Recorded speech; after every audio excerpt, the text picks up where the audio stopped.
coś się popsuło i nie było mnie słychać, to powtórzę jeszcze raz. Wynik wyborczy Komitetu Wyborczego Wyborców Zbigniewa Stonogi to jest jakaś porażka. To jest dramat, kurwa. Nie, przepraszam. Powtórzę jeszcze raz, że bardzo się za wami stęskniłem. Co to kurwa jest? I już nadrabiam zaległości. Spór o bluzgi Daniela Obajtka. Figura Matki Boskiej koło Wadowic, kiedy była brzydsza, była ładniejsza. I jest afera. Członkowie Komisji do Spraw Pedofilii zarabiają za mało. Najwięcej witaminy mają polskie Beaty oraz poseł Suski. O tym m.in. powiemy dziś w programie w telegraficznym skrócie. Czwartek, 4 marca, Maciej Orłoś, zaczynamy. Zaraz. Najpierw, żeby było jasne, bardzo dziękuję patronom, a także przypominam wszystkim, że patronem i patronką WTS-u zostać może każdy i może przyczynić się w ten sposób do rozwoju tego niezależnego i subiektywnego programu autorskiego Macieja Orłosia. Bardzo też dziękuję za suby i proszę o więcej. To nie jest takie trudne, naprawdę. Wciskamy taką ikonkę z napisem subskrybuj i już. Do tego jeszcze co? Kto wie, ręka do góry, nikt nie wie. Oczywiście dzwoneczek. I tak to możemy rozmawiać. Czy to jest takie trudne? If you're tired of starting over, stop giving up. No, to teraz już zaczynamy. A nie, chwileczkę. Jeszcze żartowałem. Zaczynamy.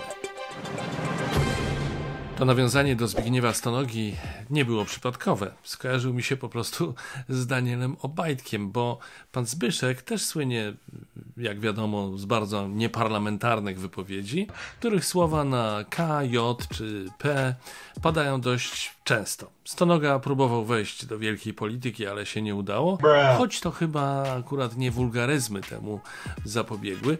I jeśli ostatnim dużym osiągnięciem w życiu Daniela Obajtka będzie prezesura Orlenu, to raczej też nie przez zamiłowanie do łaciny podwórkowej. Przypomnijmy, niedawno Gazeta Wyborcza opublikowała nagrania sprzed 12 lat, kiedy to Daniel Obajtek był wójtem Pcimia.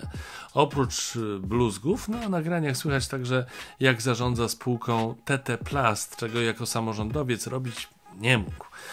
W środę Wyborcza opublikowała kolejne taśmy, tym razem z udziałem żony kuzyna Obajtka, które potwierdzają wersję wydarzeń przedstawionych kilka dni wcześniej przez dziennikarzy.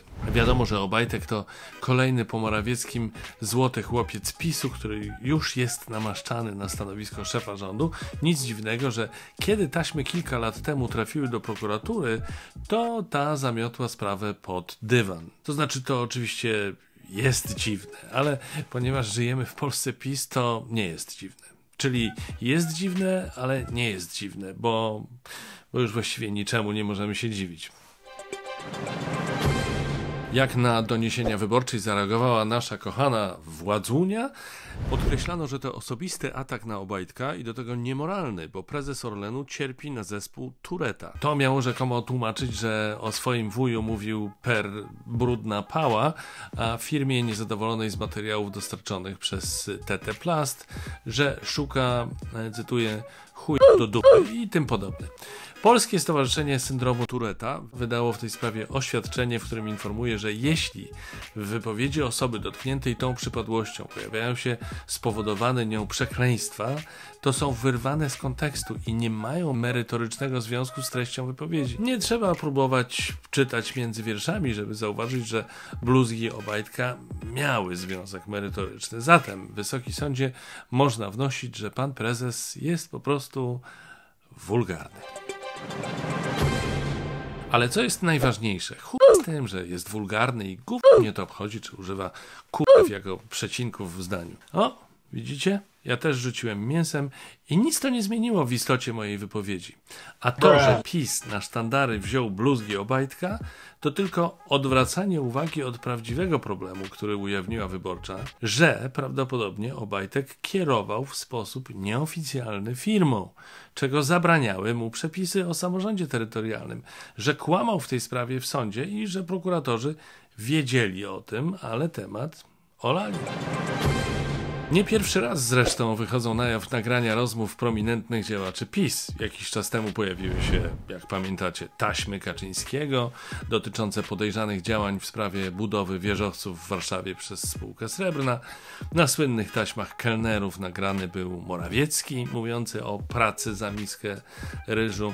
W ogóle jakoś trudno mi jest doszukiwać się innej jakości w polityce, którą miało dać Prawo i Sprawiedliwość. Szczególnie jeśli na przykład weźmiemy pod uwagę, jak politycy PiS potwornie krytykowali PO i PSL za nacjonalizowanie pieniędzy z otwartych funduszy emerytalnych, bo teraz rząd przyjął projekt ustawy, który całkowicie ma zlikwidować OFE. Środki trafią na indywidualne konta emerytalne obywateli. Towarzyszyć temu będzie opłata przekształceniowa, jak to się ładnie nazywa. Opłata przekształceniowa 15% od zebranej w OFE kwoty. Pieniądze zasilą Fundusz Ubezpieczeń Społecznych. No comments.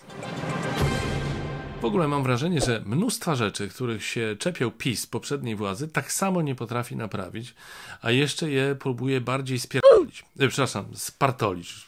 Bez przesady z tymi bluzgami. Zamiast programu Mieszkanie dla Młodych, który miał wiele niedoskonałości, ale działał, miało być Mieszkanie Plus. No, miało być i coś chyba nie poszło. Zamiast programu in vitro miał być program ochrony zdrowia prokreacyjnego oparty na kalendarzyku małżeńskim.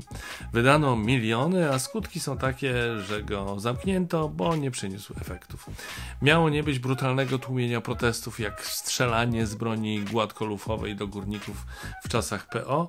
No to jesienią i zimą policja się bezwzględnie rozprawiała z uczestnikami i uczestniczkami protestów kobiet. Jakoś kurka, flaczek, słabo to wygląda. Nic dziwnego, że koalicja rządząca chwieje się w posadach. Gowin odparł próbę wrogiego przejęcia swojej partii przez Adama Bielana. Ziobro nie chce zaakceptować ustaleń Morawieckiego w sprawie budżetu Unii Europejskiej. Kaczyński spotyka się z Kukizem. No to może i ten stonoga się prezesowi na coś przyda. Z pewnością jest pod ręką, to znaczy pod kluczem. Pod kluczem nie będą za to działaczki LGBT z Płocka, które rozklejały wizerunki Matki Boskiej z tęczą. Sąd uznał, że tęcza nie może obrażać uczuć religijnych. Uczucia estetyczne natomiast mogła obrażać figura Matki Boskiej w miejscowości Miejsce, niedaleko Wadowic. Pamiętacie może słynną sprawę renowacji obrazu Jezusa przez pewną parafiankę z Hiszpanii? Tu jest na odwrót. Figura, którą na skutek wcześniejszych, nieudanych renowacji zajął się z powodzeniem konserwator zabytków, wygląda naprawdę nieźle, biorąc pod uwagę skalę wcześniejszych uszkodzeń. No ale co z tego, skoro właściciel figury twierdzi teraz, że poprzednio bardziej mu się podobała i żąda przywrócenia jej do ówczesnego stanu. Skoro już przy kwestiach kościelnych jesteśmy, to ruszył proces księdza Arkadiusza H. Duchowny jest oskarżony o molestowanie nieletniego. Ten proceder pokazali bracia Sekielscy w zabawie wchowanego. Ksiądz podczas rozprawy przyznał się do winy i prosił o wybaczenie. W oświadczeniu na stronie internetowej za krzywdy wyrządzone przez Arkadiusza H. przeprosiła także diecezja kaliska. A pamiętacie może, jak zareagowała władzuchna na film Sekielskich? Powołana została wówczas Państwowa Komisja do Spraw Pedofilii. Słyszeliście o jakichś jej sukcesach? No, ja też nie bardzo. Słyszałem za to, że jej członkowie żyją całkiem nieźle. Jak poinformował ostatnio poseł Dariusz Joński, 3 grudnia przewodniczący Komisji do Spraw Pedofilii wystąpił do prezydenta Dudy o wyższe wynagrodzenia. Wiceszefowa komisji Barbara Chrobak w Radiu Z mówiła, że zarabiają ponad 12 000 złotych brutto. Nieźle, biorąc pod uwagę, że o efektach ich pracy wiadomo tyle co nic i nawet nie chcą zezwolić na kontrolę poselską, której niedawno próbowali dokonać posłowie Koalicji Obywatelskiej. Ja bym się na ich miejscu zresztą nie dobijał, bo mogą dostać niezły łomot, jeśli PiS naśle na nich Beatę Szydło. Wygląda na to, że pani premier ma w sobie ukrytą siłę całkiem fizyczną i umie się nią posługiwać w zabójczy dla przeciwnika sposób. W każdym razie tak prawdopodobnie podejrzewają twórcy gry Tekken. W 7. części popularnej bijatyki pojawi się postać polskiej premier. Pewnie jakiejś fikcyjnej, ale ja wolę wierzyć, że to jednak nasza polska Beata Szydło będzie prała tyłki.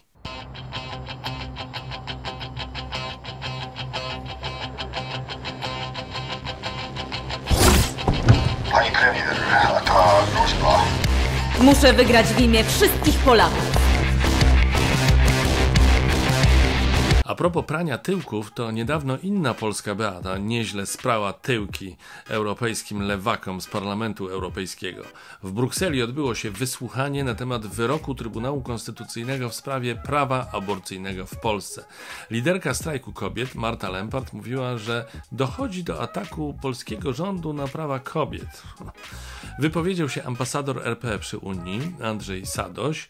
Głos zabrał też Patryk Jaki, ale gwiazdą posiedzenia była niewątpliwie Beata Kempa z PiS. Cytuję: my nie ustaniemy w obronie cywilizacji życia. Jesteśmy krajem, gdzie dba się o dzieci, bo to jest przyszłość naszego narodu i nie wjedziecie nam bez paszportu i bez pozwolenia lewackim pociągiem, który promuje cywilizację śmierci. Pani Beato, nieźle im pani powiedziała. Lewacki pociąg, cywilizacja śmierci, no pięknie. Tylko strasznie pani spięta, trochę luzu, bo pomyślą w tej Brukseli, że my wszyscy tacy poważni jesteśmy i wkurwieni. A my jesteśmy krajem, gdzie dba się o dzieci, bo to jest przyszłość naszego narodu. Mam jeszcze jedną informację z ostatnich dni, o której nie mówiłem w WTS-ie, bo chorowałem, a która zrobiła na mnie ogromne wrażenie, więc muszę o niej wspomnieć. Nasz ulubieniec, wielbiciel niezależnego dziennikarstwa, poseł PiS Marek Suski został przewodniczącym Rady Programowej Polskiego Radia. Swoją drogą ciekawe, czy Jarosław Żoliborski, mniejszy, konsultował tę decyzję z Katarzyną Wielką. Suchar, przepraszam. Pan Marek, jak powszechnie wiadomo, jest uznanym medioznawcą.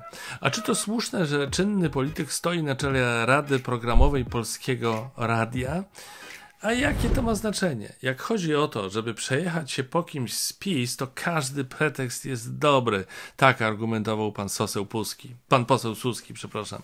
Tylko że sporo tych pretekstów się nazbierało, panie Marku. Oj, sporo, no.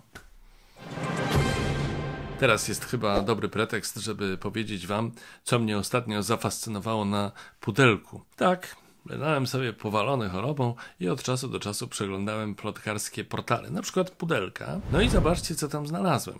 Quiz, jak dobrze znasz pupy gwiazd. Nawet nie próbowałem rozwiązywać. A także jak dobrze znasz biust Małgorzaty, przepraszam, nie, to akurat nie quiz, tylko artykuł analityczny Metamorfoza biustu Małgorzaty Rozenek. Myślałem, że majaczę w tej chorobie, ale nie, to naprawdę było na pudelku. To wszystko było na pudelku. Chwila muzyki w programie w telegraficznym skrócie. Antosiu, dzień dobry. Witam Państwa serdecznie po krótkiej, acz potrzebnej przerwie. Dziś w dziale muzycznym Arek Kłusowski, który niczym bumerang wraca do naszego programu, a wraca, bo już kiedyś w nim gościł. A jak bumerang, bo bumerangi jak rzucisz, tak wracają. W każdym razie przed Państwem bardzo przemiły pan Arek, to jest chyba od Arkadiusza, Arek Arkadiusz Kłusowski w nowiutkim, świeżutkim utworze Antarktyda.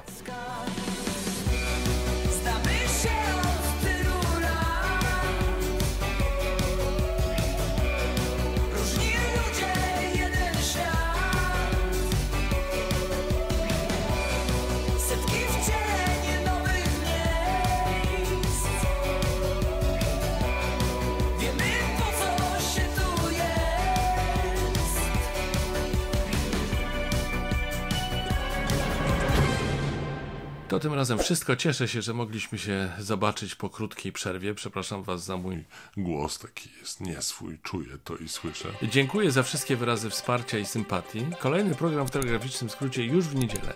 Zapraszam. Do widzenia.